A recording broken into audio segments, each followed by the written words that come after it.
বাংলাদেশের প্রথম নারী প্রধানমন্ত্রী কে? বেগম খালেদা জিয়া। ডিয়ার অডিয়েন্স, আজকে কথা বলবো একটি ছোট্ট মামুনির সঙ্গে বেগম জিয়া সম্পর্কে কিছু জানবো। আচ্ছা মামুনি, আপনি বেগম জিয়া সম্পর্কে কিছু জানেন? হ্যাঁ, জানি। আচ্ছা, তিনার জন্মস্থান কোথায়? তিনি 15 আগস্ট 1945 সালে দিনাজপুর জেলায় জন্মগ্রহণ করেন। আচ্ছা, বেগম জিয়ার স্বামীর নাম কি?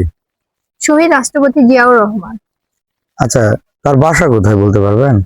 বগুড়া জেলার গাবতলী উপজেলায়। আচ্ছা, বেগম খালেদা জিয়ার সন্তান কয়টি বলতে পারেন? হ্যাঁ, দুইটি। নাম কি? আরাফাত রহমান ফুফু এবং তারেক রহমান। আচ্ছা, আহ, বেগম জিয়া যে প্রথম নারী প্রধানমন্ত্রী বাংলাদেশে, ওনার থেকে কি শিক্ষা পেলেন? তিনি গণতন্ত্র রক্ষায় অপরিসীম ভূমিকা রেখেছে। ইনশাআল্লাহ আমরা গণতন্ত্রের জন্য দেশকে এবং দেশের মানুষকে ভালোবাসবো।